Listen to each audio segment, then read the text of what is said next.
مجيد اللهم بارك على محمد وعلى آل محمد كما باركت على إبراهيم وعلى آل إبراهيم إنك حميد مجيد رب اشرح لي صدري ويسر لي أمري واحلل عقدة من لساني يفقهوا قولي رب زدني علما رب يسر ولا تعسر وتمم بالخير وبك نستعين يا فتاح رب زدني علما آمین۔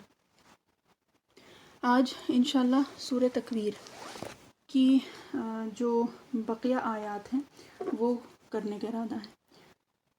اعوذ باللہ من الشیطان الرجیم بسم اللہ الرحمن الرحیم اذا الشمس کورت واذا النجوم انکدرت واذا الجبال سیرت واذا العشار عطلت واذا الوحوش حشرت واذا البحار سجرت واذا النفوس زوجت واذا الموءودة سئلت بأي ذنب قتلت واذا الصحف نشرت واذا السماء كشطت واذا الجحيم سعرت وَإِذَا الْجَنَّةُ أُزْلِفَتْ عَلِمَتْ نَفْسٌ مَا أَحْضَرَتْ صدق اللہ العظیم۔ دیکھیں پچھلی بار جب ہوئی تھی تفسیر تو یہ کہ وَإِذَا النُّفُوسُ زُوِّجَتْ یہاں تک کی بات ہوئی تھی، اور بہرحال آج اس سے آگے کا یہ دیکھ لیں۔ بہرحال وَإِذَا النُّفُوسُ زُوِّجَتْ اور جب ہر قسم کے لوگ الگ الگ اکٹھے کیے جائیں گے، ہے نا۔ اور اس کی جو بات ہوئی تھی کہ اس کی الگ الگ توجیحات ہیں، یعنی کہ الگ الگ تفسیر اس کی گئی ہے، اس معنی میں کہ یہ کہا گیا ہے، جیسے ایک عمر رضی اللہ عنہ کا جو ایک قول تھا، ان کی حدیث شریف ہے جس کے مفہوم کے اعتبار سے یہ ہے کہ جنہوں نے اچھائی کی ہوگی وہ اچھائی کرنے والوں کے یعنی نیکوکاروں کا ایک گروہ الگ ہوگا، اور جو بدکار ہوں گے ان کا الگ ہوگا۔ اس طرح سے ہے نا۔ امام راغب الاصفہانی رحمۃ اللہ علیہ انہوں نے 3 چیزیں فرمائی ہیں کہ اس کا مطلب کیا ہو سکتا ہے۔ ایک تو جو عمر رضی اللہ عنہ کا قول ہے وہی، ایک یہ ہو سکتا ہے کہ جو ارواح ہیں یعنی کہ جو روح ہے اس کو اس کے جسم سے ملا دیا جائے گا، اور تیسری جو چیز ہے وہ یہ ہے کہ جو لوگ ہوں گے نا وہ اپنے اعمال سے مل جائیں گے، یعنی کہ جوڑے بن جائیں گے لوگوں کے اور ان کے کیے ہوئے اعمالوں کے، ٹھیک ہے۔ بیسکلی کہ ہر ایک کی گروہ بندی ہو جائے گی، یعنی کہ نماز اور روزہ، نماز والوں کی یا روزہ رکھنے والوں کی۔ اور یہ بات دیکھیے پچھلی بار بھی ہوئی تھی کہ اس سے مراد جو فرائض ہیں ان کی بات نہیں ہے، یہ نوافل کی بات ہو رہی ہے کہ جو کثرت سے نوافل پڑھتے تھے، جو کثرت سے نفلی روزے رکھتے تھے، یہ ان کی بات ہو رہی ہے کہ ان لوگوں کی گروہ بندی کی جائے گی۔ بہرحال اس میں سے کوئی بھی چیز ممکن ہے اور یہ سب بھی ممکن ہے، ٹھیک ہے۔ اور یہ ہے کہ اس پہ دیکھیے کچھ اور تفصیلیں ہیں اس کے ساتھ ہی، جیسے یہ گروہ بندی والی جو بات ہے نا، تو اس میں بہت پیاری بات آئی ہے۔ اور ایک یہ ہے نا کہ جنت کے جو دروازے ہوں گے تو ان میں سے ایک خاص دروازہ ہے جو باب الریان کہلایا جاتا ہے نا۔ اور ریان کا کیا مطلب ہوتا ہے؟ تر و تازگی کا دروازہ۔ اور یہ خاص پتہ ہے کن لوگوں کے لیے؟ یہ خاص ان لوگوں کے لیے ہے جو کثرت سے نفلی روزے رکھا کرتے تھے۔ اور اگر اس باب کے اس سے دیکھیں کہ باب الریان یعنی تر و تازگی والا دروازہ، یعنی روزہ رکھنے میں جو نقاہت، جو کمزوری ہو جاتی ہے، جیسے پیاس لگتی ہے اور بھوک لگتی ہے اور اس کی وجہ سے جو بھی کیفیت ہوتی ہے نا، تو ان کے لیے خاص کون سا دروازہ ہے؟ وہ تر و تازگی والا دروازہ ہوگا، ہے نا۔ اور یہ ہے کہ اب ان کو جب جنت میں جانا ہوگا تو انہیں اس کا بدلہ ملے گا، یعنی وہ جو انہوں نے نفلی روزے رکھے تھے، جب اپنے جسم کو تھکایا تھا اور خود بھوک پیاس سب انہوں نے برداشت کی تھی، تو اب انہیں اس کا بدل ملے گا، اور وہ کیا ہوگا کہ وہ تر و تازگی ہوگی ان کے لیے، باب الریان سے وہ داخل ہوں گے۔ اور اس کے لیے ہی آتا ہے دیکھیے کہ جب ادنا درجے کا جو جنتی ہوگا وہ اپنے سے اوپر والے کو دیکھے گا تو وہ ایسے دیکھے گا جیسے کہ تم ستاروں کو دیکھتے ہو، ٹھیک ہے۔ اور یہ حدیث شریف کا مفہوم ہے، یعنی ایک ایک درجہ جو جنت کا ہے اس کا فاصلہ کیسا ہوگا؟ جیسے کہ ہم ستاروں کو دیکھتے ہیں، تو وہ ڈسٹنس ہوگا یا وہ ڈفرنس ہوگا، وہ گیپ ہوگا ایک درجے اور دوسرے درجے میں۔ بہرحال اس کے بعد جو بات آئی ہے نا، وَإِذَا الْمَوْءُودَةُ سُئِلَتْ، ٹھیک ہے۔ اور جب زندہ دفن کی ہوئی لڑکی سے پوچھا جائے گا، بِأَيِّ ذَنبٍ قُتِلَتْ، اس کہ اس کو کس جرم پر مارا گیا تھا. ٹھیک ہے، قتلت یہ ہے، یہ مجہول کا صیغہ ہے اور یہ قتلہ سے ہے. ٹھیک ہے، کہ اس کو قتل کیا گیا تھا. اب یہ جو بات ہے نا کہ عدالت خداوندی جو ہے اب یہاں سے شروع ہو رہی ہے. اس سے پہلے ابھی تک کیا تھا کہ سورج کو یہ ہو جائے گا، چاند ستارے ہو جائیں گے، اور پہاڑ جو ہیں وہ چلا دیے جائیں گے، اور جانور جو ہیں وہ اکٹھا ہو جائیں گے، اور یہ ساری بات ہو رہی تھی نا. اور سمندر جو ہے وہ کیا ہو جائے گا کہ دہکا دیے جائیں گے، بھڑک جائیں گے. اور اب کیا ہو رہا ہے، وَإِذَا الْمَوْءُودَةُ سُئِلَتْ. اور یہ جو ہے نا، یہ دونوں جو آیات ہیں، آیت نمبر 8 اور 9، ان کی تھوڑی سی تفصیل اس حساب سے ہے کہ عدالت خداوندی جو ہے وہ اب شروع ہو گئی ہے، اور وہ جو ہے وہ حشر کا میدان کا یہ اب سین ہے.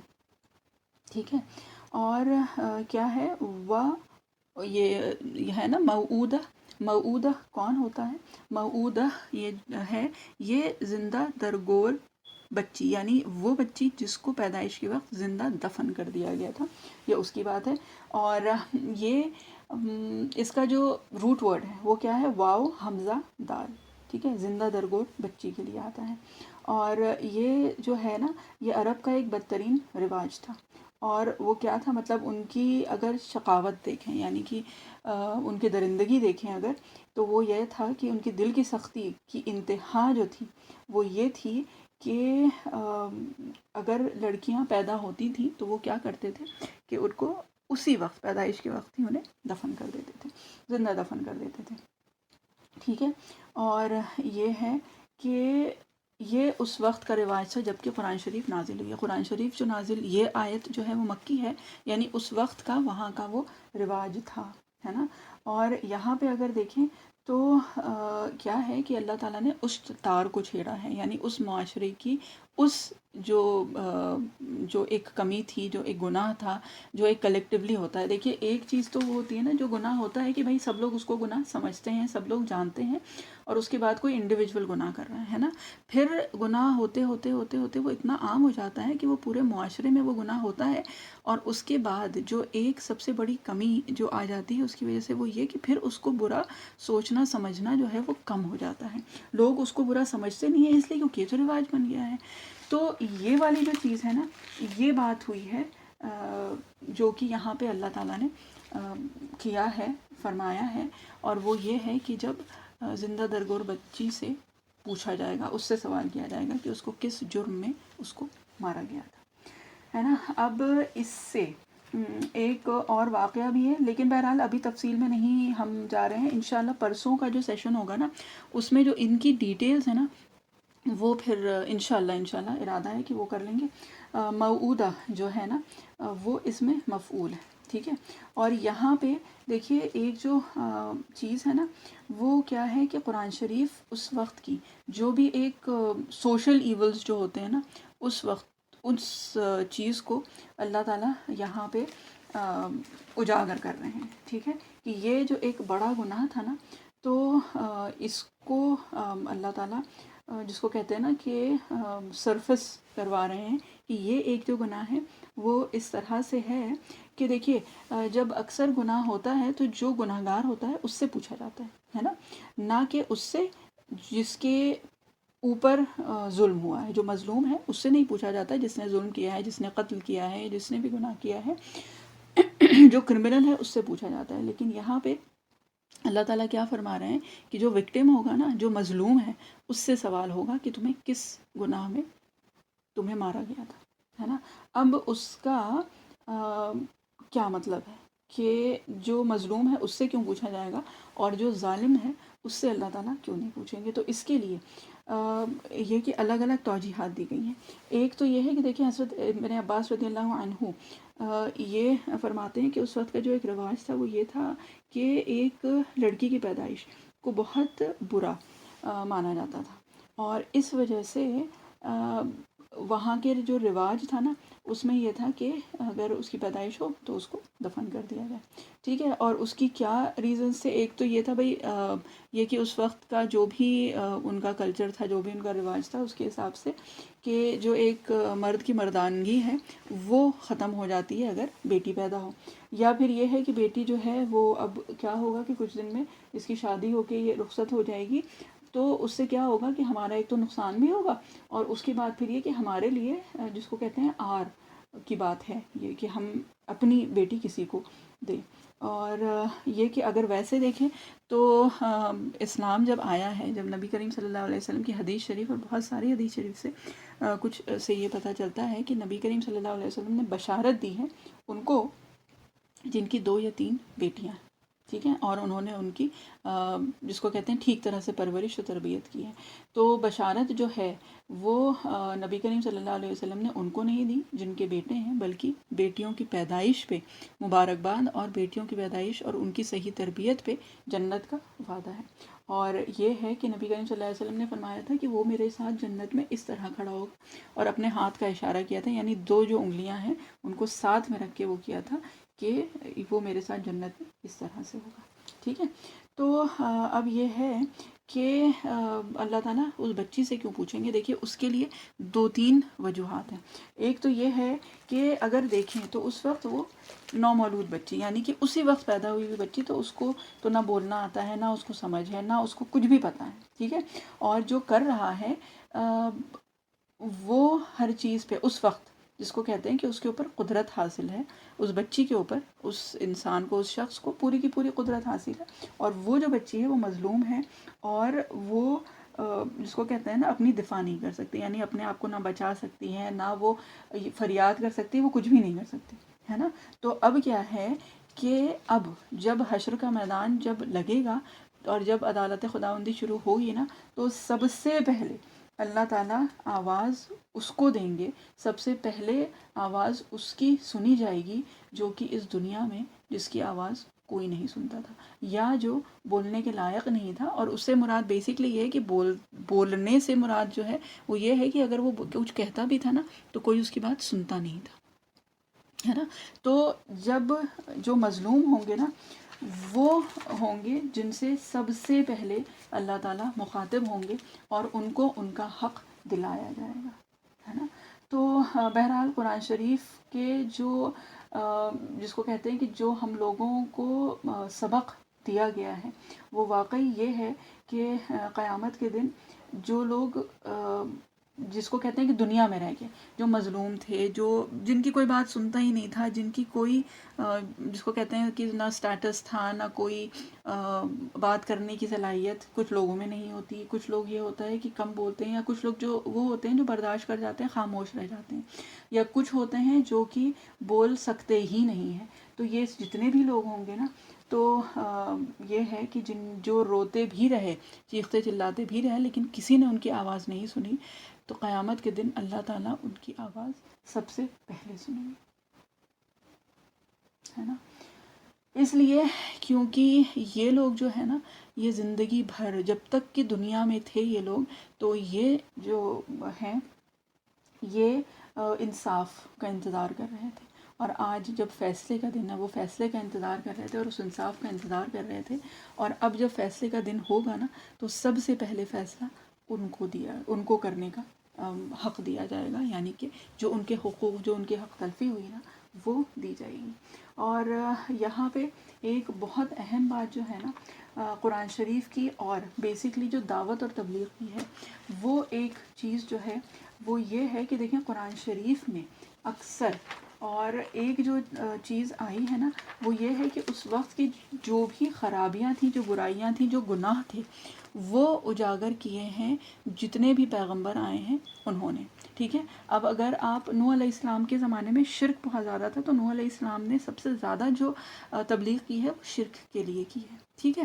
اس کے بعد لوط علیہ السلام کے زمانے میں ان کی قوم میں جو خرابی تھی تو لوط علیہ السلام نے اس کے لیے سب سے زیادہ دعوت دی ہے کہ تم اس گناہ سے بچو، ٹھیک ہے. پھر سورہ مطففین میں آیا ہے نا کہ جو ناپ تول میں کمی کرتے تھے، تو اس وجہ سے کیونکہ اس زمانے میں ناپ تول میں کمی ہوتی تھی، ٹھیک. اور اس کے بعد پھر یہ ہے کہ نبی کریم صلی اللہ علیہ وسلم کے زمانے میں جو کمی تھی تو یہاں پہ اس چیز کو بتایا گیا ہے. تو دیکھیں آج کل یا ویسے اگر دیکھیں ہم لوگوں کے معاشرے میں جو ایک عمومی طور پہ جو چیزیں ہونے لگی ہیں نا وہ یہ ہے کہ بھئی ہمارا حق، ہمیں یہ چاہیے، ہمیں وہ چاہیے، ہمارا فریڈم ہونا چاہیے، یہ دس از مائی رائٹ، اور جس کو کہتے ہیں نا کہ دس از مائی لبرٹی، اور یہ فریڈم ہے اور یہ ساری چیزیں ہیں. تو دنیا میں رہ کے جو جس کو کہتے ہیں کہ کوئی بھی رائٹس جو ایکٹیوسٹ ہوتے ہیں تو وہ کیا کرتے ہیں، ہمیں اپنا حق بتاتے ہیں، ہے نا. اور قرآن شریف جب ہم کو سکھاتا ہے نا تو وہ ہم کو دوسروں کے حقوق کے بارے میں بتاتا ہے کہ یہ حقوق وہ ہیں کہ اگر ہم ان کی ادائیگی کریں تو ہماری آخرت تو ڈیفینیٹلی سدھرے گی، ہماری دنیا اور ہمارا معاشرہ بھی سدھر جائے گا. ٹھیک ہے. اور اگر ویسے دیکھیں تو اور اللہ تعالیٰ نے جب قرآن شریف میں یہ سب باتیں کی ہیں نا تو اس لیے نہیں کی ہیں کہ یہ جو ہے یہ مسلمانوں کی پرابلمس تھیں، یہ پرابلمس مسلمانوں میں نہیں تھیں، یہ جو اس وقت کے کچھ کفار اور جو مشرک تھے یہ ان کی پرابلمس تھیں کہ وہ اپنی بیٹیوں کو جس کو کہتے ہیں دفن کرتے تھے. نہیں تو ابو بکر صدیق رضی اللہ عنہ کی بھی تو بیٹی تھی، یا پھر اور جتنی بھی ازواج مطہرات تھیں، یا نبی کریم صلی اللہ علیہ وسلم کی خود اپنی بیٹیاں تھیں. تو یہ پرابلم مسلمانوں کی نہیں تھی، یہ وہاں کے اس وقت کے معاشرے کی پرابلم تھی جو اللہ تعالیٰ نے یہاں پہ جس کو مینشن کیا ہوا ہے نا. اور اگر ویسے دیکھیں تو اس وقت جو مسلمانوں کی سب سے بڑی پرابلم تھی وہ کیا تھی، جو ظلم ان کے اوپر ہو رہا تھا، ہے نا. حضرت خباب رضی اللہ عنہ جن کے اوپر اتنا تشدد ہوا تھا، اور حضرت بلال رضی اللہ عنہ جن کے بارے میں وہ ہے نا کہ جب ان کو لٹایا جاتا تھا تو جس کو کہتے ہیں کہ سینے پہ پتھر رکھا جاتا تھا اور یہ ریگستان کی تپتی ریت میں ان کو لٹایا جاتا تھا. اور اسی طرح اور صحابہ اکرام رضی اللہ عنہم ہے کہ انہیں جلتے ہوئے انگارے پہ لٹا دیا جاتا تھا، اس حد تک کہ جب ان کی جو چمڑی ہے وہ گل جاتی تھی اور جو چربی ہے وہ پگھل کے انگارے بجھ جاتے تھے. تو یہ تھا جو اس وقت مسلمانوں کے ساتھ جو پریشانی تھی. لیکن پورے قرآن شریف میں کوئی سورہ ایسی نہیں ہے جس میں یہ چیزیں ذکر کی گئی ہوں کہ ہاں بھئی صحابہ اکرام رضی اللہ عنہم جو ہیں ان کے اوپر ظلم نہیں ہونا چاہیے. وہ ہے اللہ تعالیٰ نے وہ چیزیں اجاگر نہیں کی ہیں جو وہاں کا اس وقت بدترین جو رواج تھے نا، اللہ تعالیٰ نے وہ چیزیں بتائی ہیں، ہے نا.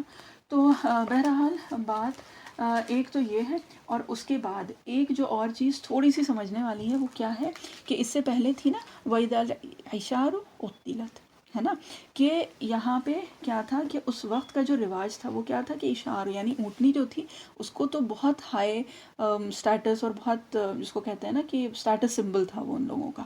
اور یہ وہ کون ہوتے ہیں، وہ تو جانور تھے، اونٹ تو جانور ہے نا. اور مطلب جس کو کہتے ہیں نا کہ درندگی کی انتہا ہی کہہ لیں وہ، کہ اپنی جو اولاد ہے وہ کیا کرتے تھے اس کے ساتھ، اس کو زندہ دفن کرتے تھے، ہے نا، اس کو اپنے لیے آر سمجھتے تھے. تو یہ جو ہے یہ اس وقت کا معاشرہ تھا جس وقت کے نبی کریم صلی اللہ علیہ وسلم صدیق، صادق اور امین بن کے آئے تھے، ہے نا، صادق الامین بن کے آئے تھے. تو بہرحال یہ تو ہو گئی بات وَإِذَا الْمَوْءُودَةُ سُئِلَتْ بِأَيِّ ذَنبٍ قُتِلَتْ. ٹھیک ہے.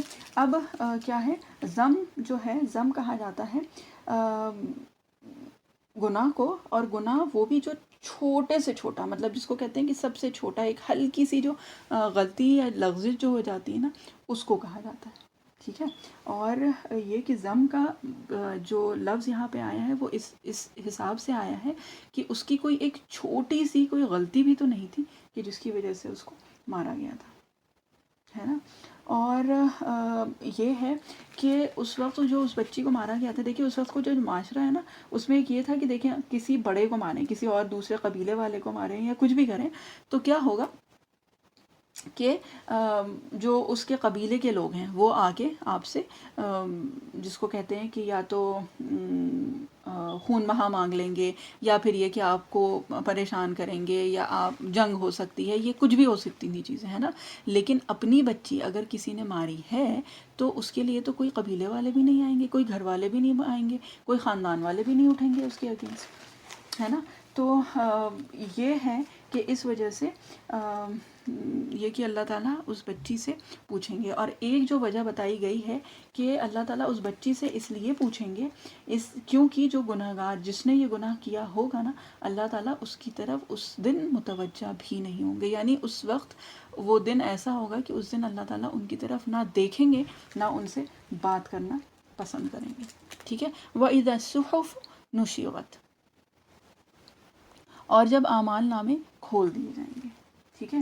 اور جب کہ صحیفے کھول دیے جائیں گے یا اعمال نامے کھول دیے جائیں گے، واضح کر دیے جائیں گے.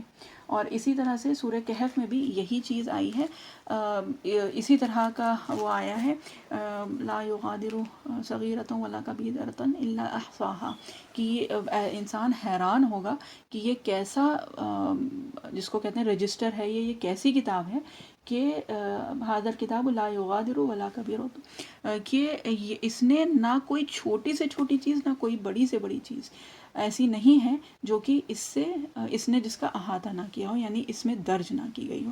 یعنی چھوٹی سے چھوٹی چیز بھی اس کے اندر ہوگی. یہ سورہ کہف میں ہے نا. اور یہ جو چیز ہے یہ کہ وَإِذَا الصُّحُفُ نُشِرَتْ، یہ سورہ تکویر کی جو آیت ہے نا. اور اگر دیکھیں آج کل کے اعتبار سے دیکھیے تو اب کی جو ٹیکنالوجی اور وہ ہے تو ہوتا ہے کہ بھئی آپ نے ایک چپ میں ساری چیزیں سٹور کر لیں، لیکن اس وقت اگر 1400 سال پہلے کی بات کریں تو واقعی ایمان بالغیب کی اس کو کہتے ہیں نا بہت شدید گہرائی کی ضرورت ہوتی کہ ان باتوں کو مان لیا جائے، ہے نا. اور سورہ بقرہ میں اسی کی ہی بات کی گئی ہے، الذین یؤمنون بالغیب، کہ یہ کتاب ان کے لیے ہے جو ایمان رکھتے ہیں غیب پہ، ہے نا. کہ انسان کے سمجھ میں آئے، اس کے سمجھ عقل اور فہم کے باہر ہو چیز، اور اس کے اس کو کہتے ہیں نا کہ عقل کے آس پاس بھی نہ گزرے، لیکن اس کے باوجود وہ مانے کہ یہ سچ ہے نا. کہ جو چیز نظر نہ آئے، کچھ بھی نہ ہو، لیکن تب بھی نبی کریم صلی اللہ علیہ وسلم نے فرمایا اللہ تعالیٰ کی طرف سے ہے تو یہ حق ہے نا. تو اور اسی طرح کی ایک بات جو ہے وہ انشاءاللہ آگے آئے گی سورہ زلزال میں، اذا زلزلت الارض زلزالہا. اس میں یہ ہے نا ومن یعمل مثقال ذرۃ خیرا یرہ، اور کیا ہے کہ کسی نے اگر ذرہ برابر بھی کوئی نیکی کی ہوگی نا تو وہ دیکھ لے گا. ومن یعمل مثقال ذرۃ شرا یرہ، کہ اور اگر کسی نے اس دن ایک ذرے کے برابر بھی اگر کوئی گناہ کیا ہوگا نا تو وہ دیکھ لے گا، یعنی کہ سامنے اس کے حاضر ہو جائے گا وہ. اور نشرت کا مطلب نشرہ جو ہوتا ہے نا کھل جانا، ٹھیک ہے، حقیقت کا واضح ہونا، ہو جانا. اور صحف جو ہے وَإِذَا صحف، نشرت صحف جو ہے وہ جمع ہے صحیفے کی، صحیفہ جو ہوتا ہے نا اس کی جمع ہے. اور یہ جو ہے صحیفہ، صحف جو استعمال ہوتا ہے نا وہ اس چیز کے لیے ہوتا ہے جو کہ کھول دیا جائے، یعنی کہ واضح ہو، جو سامنے کھل جائے اس کو کہا جاتا ہے نا. اور نشرہ دیکھیے سورہ عبسہ جو اس سے پہلے والی سورہ تھی اس میں بھی آیا تھا نا انشرہ ثم اماتہ فاقبرہ، ہے نا. یہ سب تھا نا کہ اللہ تعالیٰ نے وہاں پہ بھی کیا کیا تھا کہ انسان جو ہے اس کو پوری جو اس کی تخلیق ہے وہ سب کی، پھر اس کو پھیلا دیا، پھر اس کو قبر میں ڈال دیں گے، یہ ساری چیزیں ہیں نا. اور یہاں پہ پھر سے وہی نشرہ ہے، ٹھیک. اور یہ اگر دیکھیں نا تو ان دونوں کو اگر ملائیں، یعنی سورہ عبسہ کی وہ آیات اور یہ آیت، ایک یہ جو آیت ہے تو اس میں کیا ربط پتہ چلتا ہے، وہ یہ ہے کہ اگر دنیا میں ہم نے اس صحیفے کو، یہ جو صحف ہے یعنی اللہ تعالیٰ کی جو کتاب ہے، اس کو ہم نے نہیں مانا تو قیامت کے دن وہ جو صحیفہ ہوگا نا ہمارا، اس میں پھر ہمیں پریشانی کا سامنا کرنا پڑے گا. تو اس وجہ سے یہ جو صحف ہے نا، یہ جو صحیفہ جو آ رہا ہے ہمارے پاس، اس کو ہم مان لیں تو ہمارے اس صحیفے میں آسانی ہو جائے گی، ٹھیک ہے. وَإِذَا السَّمَاءُ كُشِطَتْ، آسمان سے، اچھا اب اس کا مطلب کیا ہے، اور جب آسمان کھول دیے جائیں گے، ایک تو یہ بھی ہے، اور اس کے علاوہ یہ بھی ہے کشطا. کشطا، کاف شین اور تا، یہ جو لفظ آتا ہے نا یہ عموماً عموماً کیا یہ جو استعمال کیا جاتا ہے جب کسی چیز کے چمڑے کو کھینچ لیا جائے، ٹھیک ہے، چھلکے کو اتار دیا جائے، تو اگر اس کے حساب سے اگر اس کا ترجمہ کیا جائے کہ جب آسمان کی کھال کھینچ دی جائے گی، ٹھیک ہے، اور یہ تصور آسمان کے بارے میں کئی مرتبہ آ چکا ہے، ٹھیک۔ اب اس کی حقیقت کیا ہوگی یہ نہیں پتا، لیکن ہاں یہ سمجھ میں آتا ہے کہ کوئی ایسی تبدیلی آئے گی کہ سرخی آ جائے گی آسمان کے اندر، ٹھیک ہے۔ اسی طرح سے کہ جیسے جب جانور کی کھال کھینچ دی جاتی ہے تو کیا ہوتا ہے کہ اندر سے جو سرخ گوشت ہے وہ نظر آتا ہے، تو سرخی ہو جائے گی۔ اور اسی طرح سورہ رحمان میں آیا نا وَفَكَانَتْ وَرْدَةً كَالدِّهَانِ، کہ وہ کیا ہو جائے گا کہ آسمان گلابی ہو جائے گا، ہے نا۔ اب کیا ہے کہ اللہ تعالیٰ نے سورج کے بارے میں بات کی تھی، پھر ستاروں کے بارے میں بات کی، اور بیچ میں اور ساری چیزیں کر کے اب جو ہے وہ آسمان کی بات ہو رہی ہے نا۔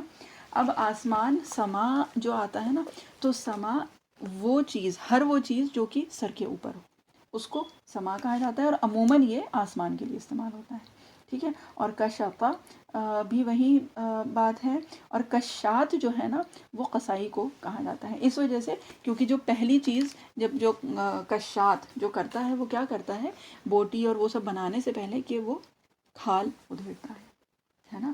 اور اگر دیکھیں تو ایک جس کو کہتے ہیں کہ تصویر کشی کی ہے اللہ تعالیٰ نے ان آیات میں قیامت کے دن کی، اور یہی جیسے سورہ رحمان میں بھی آیا ہے کہ یہ لال ہو جائے گا، ٹھیک ہے۔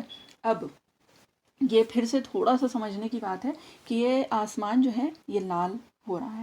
اب آسمان نا عموماً اب دیکھیں پانی اور اس کی جس کو کہتے ہیں کہ the earth is 70% واٹر، ہے نا، تو یہ کہ جو سمندر ہے اس کے اوپر کا آسمان دیکھیں تو وہ زیادہ نیلا لگتا ہے، ٹھیک۔ تو آسمان موسٹلی جو ایک وہ ہوتا ہے، بہرحال یہ بہت سائنٹیفک وہ ہو جائے گا، لیکن یہ کہ وہ ریفلیکٹ کرتا ہے جو کچھ زمین پہ ہے اس کو، مورلیس اس طرح کی بات ہوتی ہے، ٹھیک ہے۔ تو اب کیا ہے کہ آسمان جو گلابی سرخ جو ہو رہا ہے، وہ کس سے گلابی نہیں، سوری سرخ ہی اس کو کہیں گے، وہ کیوں ہو رہا ہے؟ کیونکہ اگر یاد ہے اس سے پہلے اللہ تعالیٰ نے زمین کا کیا حال بتایا ہے، زمین کا یہ حال ہے کہ اتنی ساری چیزیں ہو رہی ہیں زمین پہ، تو کیا ہوا کہ آسمان بھی لال ہو گیا ہے، ٹھیک ہے۔ اب اس کی بعد کی جو آیات ہے نا اس سے انشاءاللہ اور واضح پتہ چلے گا کہ آسمان لال کیوں ہو رہا ہے۔ وَإِذَا الْجَحِيمُ سُعِّرَتْ، ٹھیک ہے، اور جب دوزخ بھڑکائی جائے گی، اور جب جہنم کو خوب دہکایا جائے گا۔ یہ ہم الگ الگ ترجمہ الگ الگ جگہ سے آپ لوگوں کو تھوڑا سا وہ کرتے ہیں تاکہ کہیں پہ کوئی بات سمجھ میں آتی ہے اور کہیں سے کوئی اور چیز واضح ہو جاتی ہے، ٹھیک ہے۔ اور جیسے بھٹی دہکائی جاتی ہے نا، دھونکا جاتا ہے جب آنکھ کو، تو اس کی شدت بڑھ جاتی ہے، ٹھیک ہے۔ اور جوش و خروش کے ساتھ وہ جس کو کہتے ہیں کہ دہک اٹھے گی، ہے نا۔ اور یہ ہے کہ دیکھیں جہنم تو ویسے ہی جس کو کہتے ہیں بھڑکتی ہوئی آگ ہے وہ ہے، لیکن سعرت سعرا جو ہے نا، سین عین پہ شدہ اور را، یہ استعمال کیا گیا ہے جاتا ہے اس وقت جب کہ ایک آگ جو کہ جل رہی ہے وہ ہے، تو اس آگ کے شعلوں کو بھڑکانے کے لیے اور اس کی جو لپٹیں ہیں نا اس کو بھڑکانے کے لیے اس طرح سے کہ وہ آسمان کو چھوئیں، اتنی مطلب جس کو کہتے ہیں نا ٹاورنگ فلیمز، کہ ایسی کہ جیسے پہاڑ یا اونچی اونچی عمارتوں کی طرح جب اتنی اونچی جب آگ کی لپٹیں ہو جائیں نا اس کو کہا جاتا ہے سعیرت، ٹھیک ہے۔ کہ یا پھر یہ کہ آگ میں کچھ ایسی چیزیں ڈالیں کہ جس سے ایک دم بھڑک اٹھے اور دور تک آسمان تک شعلے اٹھیں، اس کو کہا جاتا ہے سعیرت، ٹھیک۔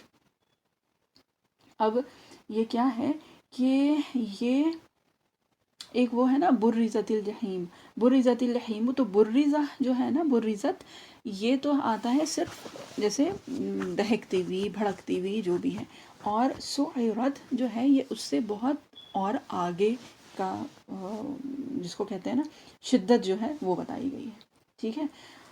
اور اتنی زیادہ ہے کہ اب یہ سمجھ میں آ جائے گا کہ آسمان جو ہے وہ کیوں لال ہو گیا ہے، ٹھیک ہے، کیونکہ زمین پہ وہ جہنم آ گئی ہے، اور اس کی لپٹیں جو ہیں وہ ایسی ہیں جیسے آسمان کو چھو رہی ہیں، ٹھیک۔ اب اگر یاد کریں تو سورہ عبسہ کا جو آخر تھا نا اس میں کیا تھا، وجوہ یومئذ، وہ تھا نا کہ اس دن کچھ جو چہرے ہوں گے وہ کیا ہوں گے کہ ان کے اوپر وہ ہوگا جس کو کہتے ہیں کہ کالک لگی ہوگی، ہے نا، ترحقها قطرہ، کہ ان کے اوپر سیاہی چڑھی ہوگی. یاد ہے نا سورہ عبسہ میں آیا تھا وَوُجُوهٌ يَوْمَئِذٍ عَلَيْهَا غَبَرَةٌ، ٹھیک ہے، اور ان کے اوپر کیا ہوگا، سیاہی چڑھی ہوگی. تو اب اگر دیکھیں تو سورہ عبسہ کی ایک تو وہ تھا نا انشرہ اور نشرت، اور اس کے بعد پھر یہ کہ یہ دیکھیں جہنم اتنی قریب لائی گئی ہے، وہ ساری چیزیں ہو گئی نا، اور اس کے بعد اب وہ چیز یاد کریں جو سورہ عبسہ میں تھا، اور وہ کیا تھا کہ کچھ چہرے ہوں گے جن کے اوپر سیاہی، یعنی جو کالک ہے نا، یہ جو آگ کی کالک ہے یہ ان کے چہروں پہ لگی ہوگی. یہ کس سے ہے؟ یہ وہی بھڑکتی ہوئی دہکتی ہوئی آگ ہے جس کی سیاہی، جس کی کالک ان کے چہروں پہ. اللہ تعالی ہم سب لوگوں کو اپنے حفظ و امان میں رکھیں. اور یہ کہ یہ جو چیز ہے نا کہ قرآن شریف کی کچھ آیات جو ہیں وہ دوسرے کی تفسیر کرتی ہیں، تو یہ تو دیکھیں ابھی ایک کے بعد دوسری سورہ ہم لوگوں نے کی، سورہ عبسہ اور سورہ تکویر، تو اس میں ہی یہ بات بہت واضح ہو گئی ہے. اور یہ کہ جو قرآن کا ایک اسلوب ہے وہ یہ ہے کہ اللہ تعالیٰ جس کو کہتے ہیں کہ ویژولائز کروا رہے ہیں ہم لوگوں کو کہ کس طرح سے الگ الگ سینز ہوں گے، کہ آسمان اس طرح سے ہوگا، زمین ایسی ہوگی، پھر اس میں لوگ جو ہیں وہ ایسے ہوں گے، جیسے ایک وہ ہوتا ہے نا کیمرے کا فوکس جو ہے وہ شفٹ ہو رہا ہے، کبھی ادھر جا رہا ہے، کبھی آسمان پہ، کبھی زمین پہ، کبھی لوگوں پہ، کبھی جانوروں پہ، کبھی ستاروں پہ. تو اس طرح سے اللہ تعالیٰ جس کو کہتے ہیں کہ پورا ایک امیجری بتائی جا رہی ہے نا. اب اس کی بات کیا ہے، وَإِذَا الْجَنَّةُ أُزْلِفَتْ، اور جب جنت نزدیک لائی جائے گی. ٹھیک ہے، ازلاف کہتے ہیں کسی چیز کو قریب کرنے کو، ٹھیک ہے، کوئی چیز کسی چیز کو قریب لے آنا وہ ہے، اور جنت آنکھوں کے سامنے آ جائے گی. ٹھیک ہے، اور اہل جنت کے لیے یہ تر و تازگی کا پیغام ہوگا. اللہ تعالی ہم سب لوگوں کو ان خوش نصیب لوگوں میں شامل کریں. ٹھیک ہے، ازلفت بات وہی ہے کہ یہ پھر سے پیسو ٹینس ہے، ٹھیک ہے، پیسو فارم ہے. اور جنہ پہلے بھی بات ہوئی تھی نا، سورہ نبا، سورہ نازیات، سب میں جنہ کیا ہے، جو گارڈنز ہوتے ہیں ان کو کہا جاتا ہے، جو باغات. ٹھیک ہے، اور اس سے ایک چیز جو پتہ چلتی ہے نا وہ یہ ہے کہ اللہ تعالیٰ نے یہاں پہ کیا فرمایا، وَإِذَا الْجَنَّةُ أُزْلِفَتْ کی قریب لائی جائے گی، خلقت نہیں کہا کہ اس وقت بنائی جائے گی. تو اس سے یہ پتہ چلا کہ جنت موجود ہے نا، اور کیا ہے کہ اللہ تعالیٰ نے وہ سجائی ہے. اور جنت جو ہے نا وہ انتظار میں ہے ایمان والوں کے، نیکوکاروں کے انتظار میں ہے جنت. اور اللہ تعالیٰ ہم سب لوگوں کو وہ ایمان والا اور وہ نیکوکار بنائے ہیں انشاءاللہ.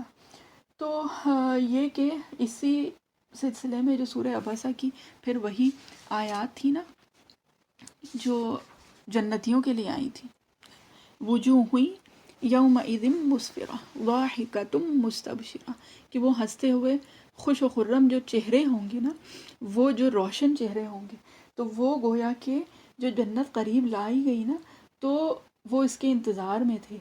اور انہوں نے جب اس کو دیکھا، یعنی جو جنتی ہیں جب انہوں نے اپنی وہ جنت دیکھی تو کیا ہوا کہ وہ مسفرہ، ٹھیک ہے، یعنی کہ روشن ہو گئے وہ چہرے اور دمک اٹھے وہ چہرے. ضاحکہ ہوتا ہے کیا ہے، ہنسنا، کھلکھلا کر ہنسنا. تو یہ ہے سورہ عبس کی وہ آخر کی آیات ہے نا. اچھا، اب ازلفت جو ہے نا اس کی تھوڑی سی تفصیل کر لیں. ازلفت، زلفہ جو ہے نا، زلف وہ کہا جاتا ہے کسی ایک حصے کو، ٹھیک ہے، ایک پورشن جو ہوتا ہے بہت بڑا حصہ، اس کو زلف کہا جاتا ہے. اور زلفہ جو ہے وہ سٹیٹس، کوئی ہائی سٹیٹس ہوتا ہے اس کو زلفہ کہا جاتا ہے. اور سورہ صاد میں بھی آیا ہے جب سلیمان علیہ السلام کی بات ہوئی ہے کہ اللہ تعالیٰ نے ان کو اپنے پاس اپنے قریب ایک جس کو کہتے ہیں نا اونچا مقام عطا فرمایا تھا، اس کے لیے کہا جاتا ہے زلفہ. اور اسی طرح سے کیا ہے، زلفہ و حسن مآب. ٹھیک ہے، تو اللہ تعالیٰ نے یہاں پہ یہ نہیں فرمایا جنت کے لیے کہ اس کو قریب لایا جائے گا، تو قریب بھی تو عربی کا ہی لفظ ہے نا، تو قربت نہیں کہا ہے کہ جنت قریب نہیں لائی جائے گی، صرف یہ ازلفت، تو یعنی یہاں پہ قریب لائی جائے گی وہ تو ہم نے ترجمہ کیا ہے، لیکن اصل کیونکہ اگر صرف قریب کا ہی ترجمہ ہوتا تو اللہ تعالیٰ پھر قربت کہتے نا، ازلفت تو نہیں کہتے. تو اگر ازلفت ہے تو اس سے کیا مراد ہے؟ تو اس سے مراد جو ہے نا وہ یہ ہے کہ یہ جنت جو لائی گئی ہے نا قریب، تو ایک تو قریب ہے، اور اس کے بعد پھر یہ کہ اس سے جو جنتیوں کا جو ایک اونچا مقام ہے نا، بلند مقام، وہ بھی بتایا جا رہا ہے. ٹھیک ہے. اور دیکھیں زلفا کی بات ہو رہی تھی نا، اور زلف اسی سے ہی مزدلفہ آیا. مزدلفہ آپ لوگوں نے سنا ہوگا، وہ مقام نا جہاں پہ رات میں رک کے اور وہاں پہ رات گزاری جاتی ہے جب حج کے لیے جاتے ہیں. اور مزدلفہ کو مزدلفہ کیوں کہتے ہیں؟ کیونکہ وہ قریب ترین جگہ ہے منا کی، ہے نا. اور دوسری بات کیا ہے کہ وہ ایک جس کو کہتے ہیں مکرم جگہ ہے، یعنی کہ اس کا ایک ہائی سٹیٹس ہے نا. حج کے ارکان میں مزدلفہ میں رکنا ایک رکن میں سے ہے. تو اس سے دونوں چیزیں مراد ہیں، قریب بھی ہے اور اونچا مقام، دونوں مراد ہے. ٹھیک ہے. تو زلفا جو ہے وہ کس کو کہا جاتا ہے؟ زلفا یہ ہے کہ اس کو قریب بھی کیا گیا ہے اور اس کو اونچا مقام بھی دیا گیا ہے، اور یہ آیا ہے سورہ صاد میں سلیمان علیہ السلام کے لیے. تو بہرحال ازلفت جو ہے نا جنت کو اللہ تعالیٰ قریب کر دیں گے. جو جنتیوں کا مقام ہے نا اس دن، وہ دکھانے کے لیے، جو نیکوکاروں کا جو مقام ہے نا وہ دکھانے کے لیے کہ یہ ان کے لیے اپنے آپ میں ایک بہت بڑا گفٹ ہوگا. ٹھیک ہے. جیسے ایک ایوارڈ سیریمنی ہوتی ہے نا کسی کی، تو یہ ایوارڈ سیریمنی ہوگی کس کے لیے؟ جو جنتی ہوں گے ان کے لیے، کہ جنت قریب کر دی جائے گی. اور یہ قریب کرنا کیا ہے کہ وہ قریب بھی مطلب جس کو کہتے ہیں کہ مکان کے اس سے بھی، یعنی جگہ کے اس سے بھی قریب کی جائے گی، اور یہ کہ اس سے رتبہ بھی بلند ہوگا، ہے نا. اور اسی سے ہی ایک حدیث شریف ہے، ازدلفوا الی اللہ برکعتین، یا ازدلف الی اللہ برکعتین، کہ اللہ تعالیٰ کے قریب ہو جاؤ کس کے ذریعے سے؟ 2 رکعتوں کے ذریعے سے. یعنی یہ نوافل کے لیے آئی ہے حدیث شریف، اور اس میں بھی جو لفظ ہے وہ کیا ہے؟ ازدلفوا. یہ وہی زلفا سے ہے جو اس سے مزدلفہ بھی آیا ہے. یہ وہ ہے کہ 2 رکعت کے ذریعے سے اللہ تعالیٰ کے قریب ہو جاؤ. تو وہ قریب ہونا کیا ہے؟ وہ مقام اونچا ہوگا تمہارا اللہ تعالیٰ کے نزدیک، اور تم اللہ تعالیٰ کے قریب ہو جاؤ گے، ہے نا. تو بہرحال یہ ساری جو ابھی تک کی جو آیات ہیں وہ کیا ہیں؟ وہ یہ ہیں جو کہ جملہ شرطیہ ہیں. ٹھیک ہے. کہ جب یہ ہوگا، جب اس طرح کر دیا جائے گا، جب اس طرح کر دیا جائے گا، اور وہ سب کرنے کے بعد کیا آتا ہے؟ اس کا پھر ایک کنکلوژن آتا ہے نا. اور وہ کیا ہے؟ وہ ہے علمت نفس ما احضرت. تو ہر شخص کو معلوم ہوگا کہ کیا لایا ہے. یعنی کہ 12 قسموں کے بعد اللہ تعالیٰ نے کہ جب یہ ہو جائے گا، وہ ہو جائے گا، یہ ساری چیزیں ہو کے، تو اس دن پھر کیا ہوگا؟ اس دن انسان کو معلوم ہو جائے گا کہ وہ کیا لایا ہے. ٹھیک ہے. یعنی اس نے اپنے آگے کیا بھیجا ہے. اس دن جان لے گی ہر جان کہ کیا اس نے حاضر کیا ہے. ٹھیک ہے. وہ کیا لے کے آیا ہے، اس نے کیا کمائی کی تھی اس دنیا میں، اس نے کیا عمل کیے تھے، ہے نا. اس کے افعال جو تھے وہ کیا تھے، کہ زبان سے، اپنی جو زبان اللہ تعالیٰ نے اس کو دی تھی، اس سے اس نے کیا کام کیا تھا. اس نے اس سے بھلائی پھیلائی تھی، اس نے لوگوں کے درمیان جو بھی پرابلمس تھے، ایشوز تھے، وہ سالو کیے تھے، یا اس سے برائیاں کی تھی لوگوں کی، اس سے ایک دوسرے کی برائی کی تھی، برائی پھیلائی تھی، یا غیبتیں کی تھی، جھوٹ بولا تھا، چغلی کی تھی. وہ سب اس دن پتہ چل جائے گا. جو کان تھے نا اس سے کیا کیا تھا، اچھی باتیں سنی تھیں یا صرف بیکار کی باتیں سنی تھی. لغو اور صرف بیکار کی باتیں نہیں، بلکہ لا یعنی نہیں، بلکہ حرام چیزیں سنی تھیں. یا پھر نظر جو اللہ تعالیٰ نے آنکھیں جو دی تھی نا، اس سے کیا کیا تھا. اس دن جو ہے وہ سب کچھ پتہ چل جائے گا. کسی کے اوپر ظلم کیا تھا، کسی کے ناحق کوئی چیز لے لی تھی، کسی کا حق مار لیا تھا، اس دن سب کو سب کچھ پتہ چل جائے گا. بہرحال اللہ تعالیٰ ہم سب لوگوں کی حفاظت کرے. تو بہرحال یہ جو 14 آیتیں ہیں نا، یہاں پہ ایک مضمون ختم ہو گیا ہے. ٹھیک. اور یہ کہ اگلی صورت میں یہی مضمون پھر سے کنٹینیو ہوگا. اور یہاں کے بعد سے آیت نمبر 14 کے بعد سے اب ایک دوسرا مضمون شروع ہو رہا ہے. ٹھیک ہے. اچھا، اب یہ کہ وہ دوسرا مضمون شروع کرنے سے پہلے ایک چیز جو بتانی ضروری ہے وہ یہ ہے کہ دیکھیں، جب جیسے یہ ساری جو چیزیں تھیں نا، اِذَا الشَّمْسُ كُوِّرَتْ وَإِذَا النُّجُومُ انكَدَرَتْ، تو یہ سارے جملہ شرطیہ تھے. ٹھیک. یہ سارے جملہ شرطیہ تھے. تو جب اس کا جواب آتا ہے، یعنی جب شرط آتی ہے تو اس کا جواب آتا ہے. جیسے ہم کہتے ہیں نا کہ جب یہ ہوگا، جب میں جاؤں گی، جب میں یہ کروں گی، جب وہ کروں گی، تو اس کے بعد پھر آدمی لامحالہ پوچھتا ہے نا کہ ہاں بھائی جب یہ ہوگا تو کیا ہوگا. تو جب جواب آتا ہے نا، ایک تو یہ جملہ شرطیہ ہو گئی، یہ ساری شرطیں تھیں، اور جب جواب الشرط آتا ہے تو وہ جواب الشرط جو ہے وہ ہر اس شرط کے ساتھ آتا ہے. مطلب کیا ہوا؟ اذا الشمس کوورت. ٹھیک ہے. یعنی کہ جب سورج تاریک ہو جائے گا، علمت نفس ما احضرت، تو ہر شخص کو معلوم ہو جائے گا کہ وہ کیا لایا ہے.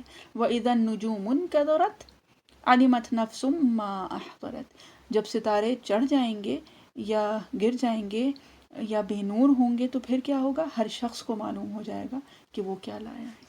وَإِذَا الْجِبَالُ سُيِّرَتْ عَلِمَتْ نَفْسٌ مَا أَحْضَرَتْ، جب پہاڑ چلائے جائیں گے ہر شخص کو معلوم ہو جائے گا کہ وہ کیا لایا ہے.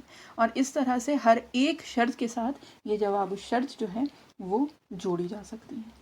ٹھیک ہے. اب یہ ہے کہ اس کو ہی اگر دیکھیں تو سورہ عبسہ میں جو ایک چیز آئی تھی نا کہ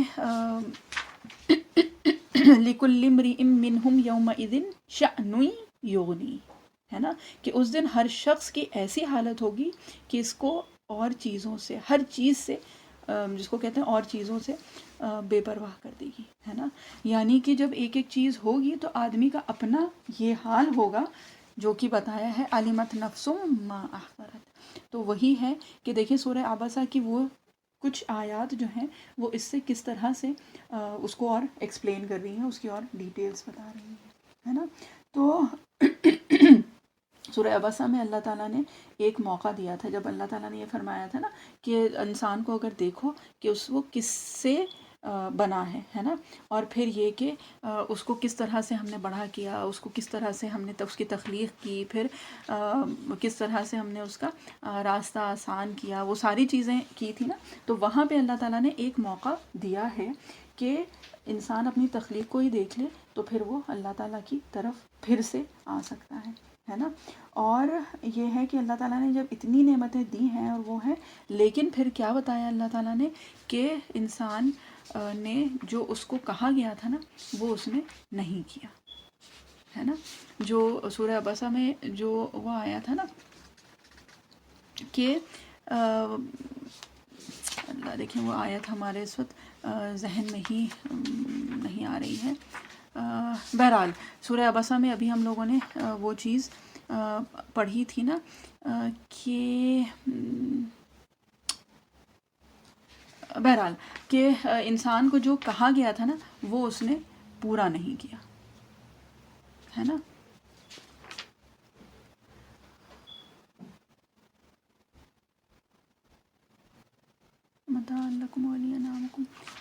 بہرحال لیکن یہ ہے کہ اس نے وہ تو نہیں کیا، اور اس کے بعد پھر کیا ہے کہ یہاں پہ اب اس کو پتہ چل جائے گا، جب یہ ساری چیزیں ہوں گی تو پھر اس کو پتہ چل جائے گا کہ وہ کیا لے کے آیا ہے. ٹھیک ہے. اور یہ اسی طرح سے ہے کہ جب کوئی اسکول کا ایگزام دیتے ہیں، کالج یونیورسٹی کا جب بھی ایگزام یا کچھ وہ ہوتا ہے تو اس میں کیا رہتا ہے، اس میں یہی رہتا ہے کہ بھائی دیکھیں پڑھنے کا ٹائم تھا، کلاسز ہوئی تھیں، سمجھایا گیا تھا، سب کچھ کیا گیا تھا، ہے نا. اور اس کے بعد بھی اگر کسی نے نہ پڑھائی کی، نہ کلاسز ان کی کچھ بھی نہیں کی، تو جب وہ امتحان میں بیٹھتا ہے اور اپنا پرچہ دیتا ہے تو اس کو پتہ ہوتا ہے کہ جب رزلٹ آئے گا تو کیا ہوگا. ٹھیک ہے. تو اس کو بہت اچھے سے پتہ ہوتا ہے. تو وہی بات یہاں پہ بتائی گئی ہے کہ انسان جو ہے نا تو اس کو بالکل پتہ ہوگا کہ کیا اس نے کمایا ہے اور وہ کیا لے کے آئے گا اس دن، ٹھیک ہے. اور اس دن کی جو بات ہے نا تو اس دن ایمان والے بھی جو ہوں گے نا وہ بھی نروس ہوں گے. ایسا نہیں ہے کہ بہت بے فکری سے اور بہت آسانی سے وہ وقت گزر جائے گا. وہ وقت جو ہے وہ ہر کے لیے مشکل ہوگا. اللہ تعالیٰ ہم سب لوگوں کے لیے اس کو آسان بنائے، ہے نا. اور یہ ہے احضرت جو چیز آئی ہے نا تو احضرت جو ہے وہ حاضر کرنا ہے. اور یہ حاضر کرنا، یہ جو پریزنٹیشن ہے نا یہ وہ نہیں ہے جو کہ بہت آسانی سے ہو جائے. احضرت جو ہے یہ ریلکٹنٹ پریزنٹیشن ہوتا ہے، یعنی کہ وہ چیز جو کہ حاضر کی ہے لیکن دکھانے کا دل نہیں چاہ رہا ہے، ٹھیک ہے. یعنی کہ وہ ایک وہ چیز ہوگی جو ہم نہ چاہتے ہوئے بھی وہ دکھائی جائے گی، وہ سامنے ہوگی اور وہ سب کے سامنے ہوگی، چاہے ہم چاہیں چاہیں نہ چاہیں. جیسے سورہ کہف میں بھی آیا ہے نا صغیرۃ ولا کبیرۃ الا احصاها ووجدوا ما عملوا حاضرا، ووجدوا ما عملوا حاضرا. سورہ کہف میں آیا ہے نا کہ ووجدوا اور وہ پائے گا ما عملوا جو کچھ بھی اس نے کیا تھا حاضرا سامنے، ٹھیک ہے. کہ جو ہمارے اعمال ہوں گے نا ان کو ہم اپنی نظروں کے سامنے پائیں گے، اور وہ اس کی کیفیت کیا ہوگی وہ ہم کو نہیں پتہ ہے، ٹھیک ہے. اور اسی طرح سے اللہ تعالیٰ نے جیسے کہا ہے نا کہ جو صحیفے ہیں وہ کھول دیے جائیں گے تو گویا کہ ان کو ایک جان دے دی جائے گی، دے ول بی گیون لائف. اور وہ جو ہے وہ ہمارے اعمال ہمارے سامنے کھڑے ہوں گے، اور یہ جو ہمارے اعضاء ہیں نا یہ گواہی دیں گے ہمارے حق میں یا ہمارے خلاف. اللہ تعالیٰ ہم سب لوگوں کی حفاظت کریں. بہرحال اب یہاں سے جو ایک شفٹ ہے سورہ کا تو وہ کیا ہے، اس کے بعد کیونکہ یہاں سے پھر فا سے شروع ہوا ہے، ٹھیک ہے. تو فا جو ہے اس سے کیا پتہ چل رہا ہے کہ یہ جو آیات جو اب آ رہی ہیں یہ کنیکٹڈ ہیں اس سے پہلے والی آیات سے. اب جب ہم لوگ تفسیر کریں گے نا تو یہ دو ٹاپکس بالکل مختلف لگتے ہیں، ہے نا، لیکن بہرحال ان میں ربط ہے، ٹھیک. ربط تو دیکھیے قرآن شریف کی جو الگ الگ صورتیں ہیں ان میں ہے، تو بہرحال جو ایک صورت ہے تو اس کے دو حصوں میں ربط کیوں نہیں ہوگا. تو بہرحال جو ہم نے ابھی جو آیت نمبر 14 علمت نفس ما احضرت وہ جو پڑھا ہے وہ جواب ہے، یعنی کہ جواب الشرط ہے. وہ پورا کنکلوژن ہے جو اس سے پہلے کی جو 12 آیات آئی ہیں، 13 آیات ہیں لیکن اس میں 12 قسمیں جو ہیں اس کے بارے میں وہ بتایا گیا ہے، ٹھیک ہے. اب اس کے بعد جو بات ہوگی نا وہ ہو رہی ہے رسالت کی بات، ٹھیک ہے. رسالت کی دیکھیں ہم لوگوں کا وہ ہے نا آمنت باللہ و ملائکتہ و کتبہ و رسلہ، ٹھیک. تو یہاں پہ اب جو ہمارے وہ جو عقائد ہیں نا ان کی بات ہوگی، اور وہ کیا ہے، وہ ملائکتہ و کتبہ و رسلہ. تو یہاں پہ اب بات آئے گی جبرائیل علیہ السلام کی اور وحی کی اور نبی کریم صلی اللہ علیہ وسلم کی رسالت کی باتیں اب یہاں سے شروع ہوں گی، ٹھیک ہے. اور اس کے لیے ایک چیز جو دیکھ لینا وہ یہ ہے کہ دیکھیں ایمان جو ہے ہمارا، جب ایمان پختہ ہوتا ہے تو اس سے عمل ہوتا ہے، اور جب عمل ہوتا ہے، جب جیسے نیک عمل جب کچھ ہوتا ہے تو اس سے کیا ہوتا ہے کہ ایمان میں اور پختگی آتی ہے نا. تو انٹر ریلیٹڈ چیزیں ہیں یہ. تو اللہ تعالیٰ نے پہلے تو وہ ساری چیزیں بتائیں جو اعمال کے اس سے تھی، اب جو ہے وہ جو عقائد ہیں نا ہمارے ان کی بات ہو رہی ہے، اور یہ بہت گہرائی سے ہو رہی ہے بات، ٹھیک ہے. اور عمل اور ایمان یہ جو ہیں ایک دوسرے کو بڑھاوا بھی دیتے ہیں اور ایک دوسرے کو پختہ کرتے ہیں، ٹھیک ہے. اس لیے کیونکہ جس چیز پہ ہمارا ایمان ہوتا ہے، جس چیز پہ ہمارا یقین ہوتا ہے ہم وہ عمل کرتے ہیں، اور جب ہم عمل کرتے ہیں تو اس چیز پہ یقین اور بڑھ جاتا ہے نا. تو یہ ہے جو بات ہو رہی ہے یہاں پہ. اب جو ایک جو چیز جو بہت ویسے بتانے والی ہے وہ یہ ہے کہ یہاں سے اب جو باتیں شروع ہوں گی فلا اقسم بالخنس الجوار الکنس، تو یہاں سے پھر اب قسموں کی بات شروع ہو گئی ہے، یعنی کہ اللہ تعالیٰ نے قسمیں کھائی ہیں یہاں پہ، ٹھیک ہے. اور یہ ہے نا فلا اقسم بالخنس، سو میں قسم کھاتا ہوں پیچھے ہٹنے، الجوار الکنس سیدھے چلنے چھپ جانے والے ستاروں کی، واللیل اذا عسعس اور رات کی قسم جب وہ چھا جائے، والصبح اذا تنفس اور صبح کی قسم جب وہ روشن ہو جائے. ٹھیک ہے، ابھی اتنا ہی وہ کرتے ہیں، کیونکہ اس کے بعد پھر اللہ تعالیٰ نے پھر وہی جواب قسم یعنی کہ یہ بتایا ہے کہ کیا ہے، انہ لقول رسول کریم، کہ یقیناً یہ قرآن جو ہے نا وہ ایک ایسے معزز طاقتور فرشتے کا لایا ہوا ہے، ذی قوت عند ذی العرش مکین. تو یہ پھر انشاءاللہ پھر بعد میں کریں گے، یہاں پہ بس اتنا ہی اگر ہو جائے انشاءاللہ. فلا اقسم بالخنس الجوار الکنس. تو یہاں پہ جو لا آیا ہے نا، اس سے یہ فلا اقسم سے جو مراد ہے نا وہ یہ ہے کہ نہیں. ٹھیک، نہیں سے جو بات ہے، اس کا جو ترجمہ جب ہم کریں گے نا تو وہ کچھ اس طرح سے کہ نہیں، رک کے میں قسم کھاتا ہوں ان ستاروں کی جو آگے بڑھتے ہیں اور غائب ہو جاتے ہیں. ٹھیک ہے، تو مطلب فلا لا جو ہے وہ عربی میں نہیں کو کہا جاتا ہے نا، کہ یہاں پہ جو لا ہے نا تو جو مخاطب ہیں ان کے جو تصورات ہیں، ان کی جتنی بھی چیزیں ہیں جو وہ ایسوسیٹ کرتے ہیں، ان سب کی نفی کی گئی ہے. ٹھیک ہے، اب وہ یہ جو مشرکین تھے یہ کیا کیا وہ کرتے تھے، مطلب کیا کیا ان کے تصورات تھے، کیا یہ سوچتے تھے، تو جس کو کہا جاتا ہے نا اندھ وشواس، تو یہ ان لوگوں کے اندر بہت زیادہ تھا، اور خاص طور پہ ستاروں کو لے کے بہت زیادہ تھا. ٹھیک ہے، جیسے نجومی بھی تھے اور وہ ساری چیزیں ہوتی ہیں نا، تو یہ کہ ان کا یہ تھا کہ جو ستارے ہیں جو جس کو کہتے ہیں چمکتے ہیں اور ٹوٹتے ہیں اور یہ ساری چیزیں ہیں، تو یہ ہم سے کچھ کہنا چاہتے ہیں، یعنی کہ ستارے جو ہیں یہ ہم سے کچھ کہنا چاہتے ہیں. یا پھر الگ الگ لوگوں کا یہ بھی تھا عقیدہ، اور وہ اس طرح سے تھا کہ یہ جو ٹوٹتے ستارے ہیں یہ ہم سے کچھ کہہ کے چلے گئے، یا پھر یہ کوئی چیز منحوس ہو گئی، یہ جو چیز ہے یہ کچھ خوشی بتا رہی ہے. تو بہرحال اس طرح کی باتیں ان لوگوں کے اندر بہت عام تھیں.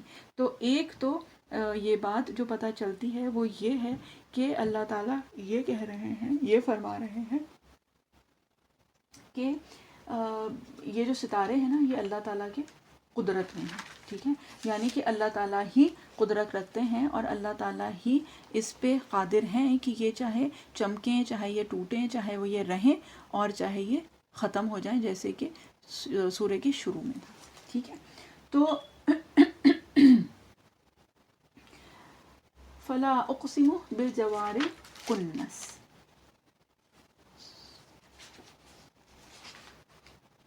فلا اقسم استغفر اللہ فلا اقسم بالخنس الجوار الکنس. تو خنس جو ہے نا یہ خانس کی جمع ہے. ٹھیک ہے، اور یہ اس چیز کو کہا جاتا ہے کہ جب کوئی سیدھے راستے پہ چلتے چلتے اور ایک دم سے پلٹے اور کہیں چھپ جائے، اس کو خنس کہا جاتا ہے. ٹھیک ہے، خناسا. اور یہ جو ستارے ہیں نا تو یہ بھی کیسے ہوتے تھے، یہ ایسے ہی چلتے چلتے اور ایک دم سے غائب ہو جاتے تھے، جیسے ٹوٹتے ہوئے ستارے جو تھے وہ بھی غائب ہو جاتے تھے، ہے نا. اور جوار جو ہے وہ کیا ہوتا ہے، اپنے راستے سے ہٹ جانے کو کہا جاتا ہے. ٹھیک ہے، اپنے راستے سے کوئی چیز ہٹ جائے اس کو کہا جاتا ہے. ٹھیک ہے، اور خانس وہ شے جو آگے بڑھے اور پیچھے ہٹ جائے، اور اسی سے ہی خناس آیا ہے. شیطان جو ہے وہ اپنی سونچ، جو اپنی تھوتنی ہوتی ہے، اس کو انسان کے دل پہ ٹکا کر اور پھونکتا رہتا ہے. ٹھیک ہے، اور اس کو مشتعل کرتا رہتا ہے، اور انسان کی جو برے جو جذبات ہیں، جو سیفلی جذبات ہیں، ان کو ابھارنے کی کوشش کرتا ہے. اور جب انسان اللہ تعالیٰ کو یاد کرتا ہے تو وہ پیچھے ہٹ جاتا ہے. تو اس لیے اس کو خناس کہا جاتا ہے، یعنی آگے آتا ہے پھر چھپ جاتا ہے، پھر آگے آتا ہے پھر پیچھے ہٹ جاتا ہے، یہ یہی کرتا رہتا ہے نا. تو خنس سے مراد جو ہے، خنس سے جو مراد ہے وہ ستارے ہیں. ٹھیک ہے، اور یہ ہے کہ یہاں پہ بات یعنی کہ لفظ ستاروں کا نہیں آیا ہے، صرف وہ صفت ان کی بیان کی گئی ہے. ٹھیک ہے، اور یہ صفت صرف بیان کر کے جو موصوف ہے اس کو ذکر کرنے کی ضرورت ہی نہیں رہی، یعنی کہ صرف صفت بیان کر کے، صرف خنس بیان کر کے یہ پتہ چل گیا کہ بات کس کی ہو رہی ہے، بات ستاروں کی ہو رہی ہے، جبکہ ستاروں کا لفظ ان آیات میں نہیں آیا ہے. ٹھیک ہے، الجوار الکنس. اچھا، یہاں سے ہمارے خیال میں اب اگلی بار کریں گے کیونکہ وقت بھی ختم ہو رہا ہے. ایک بات جو بتانی ہے وہ یہ ہے کہ اس سورہ میں ڈیٹیلز کافی ہیں. تو یہ کہ تھرسڈے کو وہ جو ڈیٹیلز ہیں جو ہم ابھی اس وقت نہیں کر پائے، کیونکہ پھر یہ ہوتا ہے کہ تفسیر پھر بہت لمبی کھنچ جاتی ہے. تو وہ جو اور ڈیٹیلز ہیں اس کی رسالت کی اور جس کو کہتے ہیں جبرائیل علیہ السلام کے سلسلے کی کچھ باتیں ہیں جو کہ کرنی ضروری ہیں، تو وہ سب جو ہیں وہ انشاءاللہ تھرسڈے کے سیشن میں ہم کوشش کریں گے کہ جتنی زیادہ ہو سکے وہ ہو جائیں، تاکہ جو تفسیر ہے وہ جلد سے جلد انشاءاللہ اگلے ہفتے ختم ہو جائے. ٹھیک ہے، تو پرسوں کی جو کلاس ہوگی وہ اسی کی اور ڈیٹیلز میں، اور بیچ بیچ میں کچھ چند احادیث ہیں جو ہم نے نہیں ذکر کی تھی وقت کی کمی کی وجہ سے، تو وہ بھی انشاءاللہ کریں گے. ٹھیک ہے، تو ختم ہونے سے پہلے دعا پڑھ لیتے ہیں. اعوذ باللہ من الشیطان الرجیم، بسم اللہ الرحمن الرحیم. سبحان اللہ وبحمدہ، سبحانک اللہم وبحمدک، نشہد ان لا الہ الا انت، نستغفرک ونتوب الیک. سبحان ربک رب العزت عما یصفون، وسلام علی المرسلین، والحمد للہ رب العالمین، برحمتک یا ارحم الراحمین. جزاک اللہ خیر. السلام علیکم ورحمۃ اللہ وبرکاتہ.